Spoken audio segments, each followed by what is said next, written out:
વડોદરા શહેરમાં સ્થાનિક સ્વરાજની ચૂંટણી દરમિયાન વોર્ડ નંબર 9માં હાઈએસ્ટ લીડ સાથે વિજય મેળવનાર પેનલના ચારેય કાઉન્સિલરોએ આજે શુભેચ્છા મુલાકાત લીધી હતી.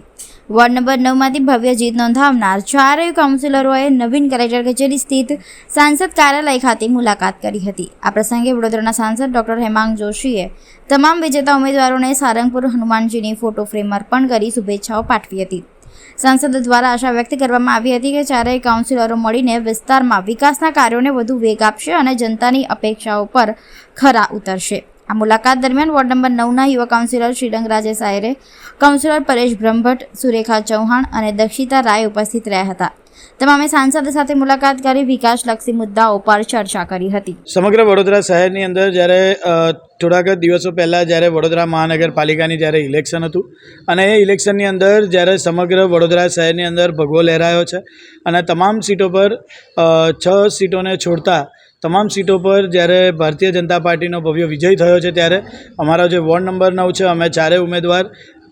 હતા અને એવી જ રીતે જ્યારે વિજેતા બન્યા છે અમારા વિસ્તારની જે તમામ જે પ્રજા છે, તમામ જે લોકો છે તેમને અમને જન આશીર્વાદ આપ્યા છે અને જન આશીર્વાદના ભાગરૂપે સમગ્ર ગુજરાતની અંદર જ્યારે પ્રથમ ક્રમાંકે અમે જીત્યા હોઈએ તો વડોદરા શહેરના અમારા સાંસદ શ્રી ડૉક્ટર હેમાંગ જોશી સાહેબના આજે તે વડોદરા ખાતે હતા અને તેમની મુલાકાત લીધી છે અને તેમને શુભેચ્છા અમને પાઠવી છે કે આવનારા સમયની અંદર વોર્ડ નંબર 9 ફક્ત ને ફક્ત વિકાસની દ્રષ્ટિએ, સેવાકીય દ્રષ્ટિએ આગળ વધે તે એક જ હેતુ સાથે તેમને આજના દિવસે અમે શુભેચ્છા મુલાકાત કરી છે અને તેમને પણ અમે વચન આપ્યું છે કે વોર્ડ નંબર 9ની અંદર વિકાસલક્ષી કામો થાય, સેવાકીય કામો થાય અને સતત 5 વર્ષ સુધી અમે ચારેય કાઉન્સિલર એકત્ર રહીને તે કામોને પ્રગતિની ગતિએ આગળ વધારીએ તે માટે જ આજના દિવસે તેમને શુભેચ્છા મુલાકાત કરી. સ્થાનિક સ્વરાજ્યની ચૂંટણીમાં વડોદરા મહાનગર અને સમગ્ર ગુજરાતમાં ભારતીય જનતા પાર્ટીની વિકાસની વિચારધારાનો જે જ્વલંત વિજય થયો છે